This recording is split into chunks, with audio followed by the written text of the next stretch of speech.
हरे कृष्णा। श्रीमद् भगवद गीता अध्याय 7 भगवद ज्ञान श्लोक नंबर 27। श्लोक इस प्रकार हैं।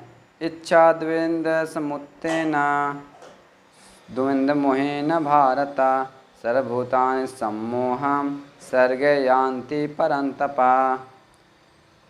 इच्छा द्वेष समुत्थेन द्वंद्व मोहेन भारत सर्वभूतानि सम्मोहं सर्गे यान्ति परन्तप। अनुवाद श्रील प्रभुपाद जी के द्वारा।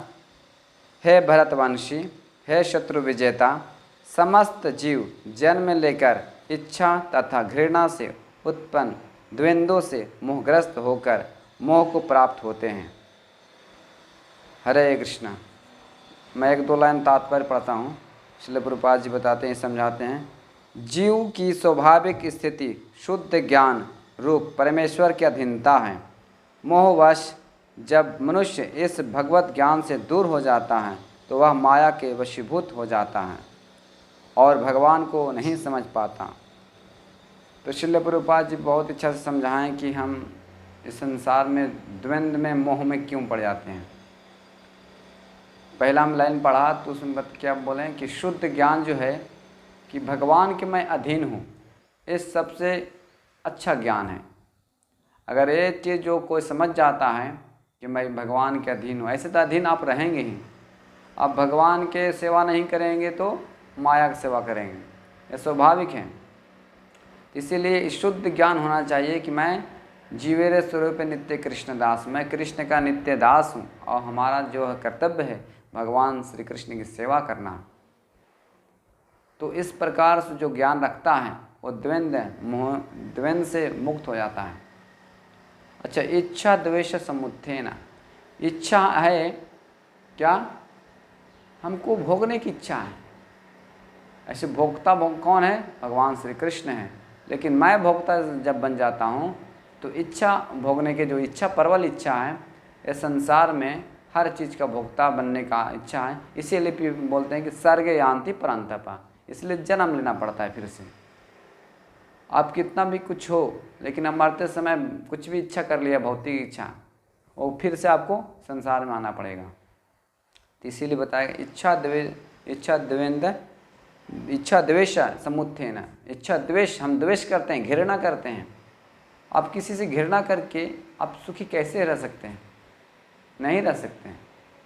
इच्छा तो ऐसे भगवान के लिए गलत, इच्छा करना गलत नहीं है। हम इच्छा भगवान के लिए करनी चाहिए, भगवान की प्राप्ति करने के लिए करना चाहिए, भगवान की सेवा करने के लिए इच्छा करना चाहिए। लेकिन ये इच्छा यहाँ पे नहीं है। ये इच्छा है जो भौतिक चीज़ों के पकड़ के हम रखना, भौतिक इच्छा करना, वो बहुत बड़ी बीमारी है। इसीलिए हमको इस संसार में फिर से जन्म लेना पड़ता है, फिर मरना पड़ता है। इसीलिए बताया गया यहाँ पे, भगवान बोल रहे हैं इच्छा द्वेष समुत्थेन। समुत्थेन मतलब बताएं कि हम मोह द्वारा प्राप्त होता है। और द्वंद्व मोहनेन भारत, इसलिए मोहग्रस्त हो जाते हैं। और ये कैसा सब लोग हैं, सर्वभूतानि सम्मोह सर्गे यान्ति परन्तप। जो जीव जो जन्म से लेकर इच्छा से घृणा से लेकर जन्म लेते हैं, इच्छा द्वेष से, जैसे हम पिछले जन्म में इच्छा की और घृणा की, इसीलिए हमको संसार में आना पड़ता है। और लोग समझते हैं कि भगवान का भी ये आना ऐसा ही प्रकार के होता है। भगवान भी ऐसा भगवान ऐसे नहीं आते। भगवान अपने अंतरंग शक्ति के कारण आते हैं संसार में। और जो अपने को समझता है मैं शरीर हूँ, मैं आत्मा नहीं हूँ, तो ये भी मोहग्रस्त है। क्योंकि शरीर से संबंधित हम समझते हैं कि जो हमारे परिवार वाले हैं, ये मेरी पत्नी है, ये मेरी संपत्ति है, मेरा घर है, मैं इसका स्वामी हूँ, और सम्मान है, अपमान है, ये सब सारे मोहग्रस्त करने वाली चीज़ें हैं। जब इस चीज़ को समझ जाएं कि मैं आत्मा हूँ, जीव हूँ, जीवात्मा भगवान के अंश हूँ। इस शरीर तो सिर्फ आपको भौतिक द्वारा दिया गया है और भगवान के ही सारे भौतिक चीज़ें भी हैं। लेकिन आपको ये समझना पड़ेगा भौतिक चीज़ें और शरीर भी भगवान की है और आत्मा भी भगवान की है। तो इसको हम भगवान की सेवा में लगाना चाहिए, तब अब द्वंद्व मोहनेर भारत जो है उससे मुक्त हो सकते हैं। और इच्छा करनी चाहिए भगवान की सेवा। अगर इच्छा इस प्रकार सब करते हैं तो हम इस संसार में पार हो सकते हैं। क्योंकि आध्यात्मिक इच्छा जो करते हैं तो आध्यात्मिक जगत में जा सकते हैं। जैसे हम लोग आते हैं हर दिन प्रेयर, तुलसी कृष्णा प्रेयसी नमो नमः, राधा कृष्णा सेवा पावो ये अभिलाषी, राधा कृष्णा सेवा पाओ ये भी अभिलाषी। तो अभिलाष करना है, इच्छा करना है। कैसा इच्छा करना है? राधा कृष्णा सेवा पाओ यही अभिलाष। इस तरह से अभिलाष करना है। और बहुत से सॉन्ग में गाते हैं कि हमको भक्तों के संग में रहना चाहिए, भक्तों के संग में हमको ऐसा दीजिए ताकि मैं भक्तों के संग में रहूं, और जन्म जन्म तक मेरी यही इच्छा है। तो ये इच्छा करनी चाहिए कि मैं भक्तों के संग में रहूं और आपका गुणगान करता रहूं, यही इच्छा है। और किसी से घृणा नहीं करूं। घृणा का स्वाभाविक है, हमारे भौतिक संसार में रहते हैं तो घृणा होता ही है, लेकिन हम घृणा से मुक्त कब हो सकते हैं? जब हम समझ जाएंगे कि नित्य कृष्ण दास, मैं भगवान श्री कृष्ण का नित्य दास हूँ, तब इस सब चीज़ को समझ सकते हैं। तो हम घृणा इस सबसे मुक्त हो सकते हैं भगवान का नाम लेकर, चतुर्दर्पण मार्जन करके और भगवान की सेवा करके, कृष्ण की सेवा करके, ये सब सारे इस सबसे मुक्त हो सकते हैं। तब हम भगवान श्री कृष्ण को समझ सकते हैं। क्योंकि हमारा हृदय कलुषित है, हम नहीं समझ सकते हैं, अज्ञानता में है, तो कैसे हम भगवान की प्राप्ति कर सकते हैं?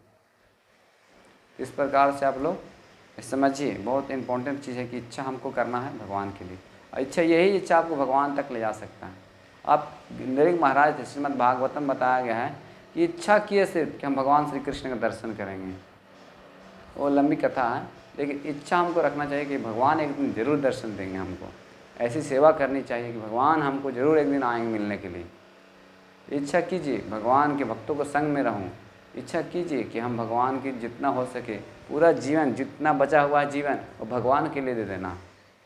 मैं अज्ञानता में जिया इतना दिन, लेकिन अभी पता चल गया कि मैं कृष्ण का दास हूँ और कृष्ण की सेवा करना है, ये सबसे बड़ी इच्छा है। तीव्र इच्छा रखनी चाहिए, तो हम इस संसार से मुक्त हो सकते हैं, भगवान के धाम गोलोक वृंदावन वैकुंठ धाम जा सकते हैं।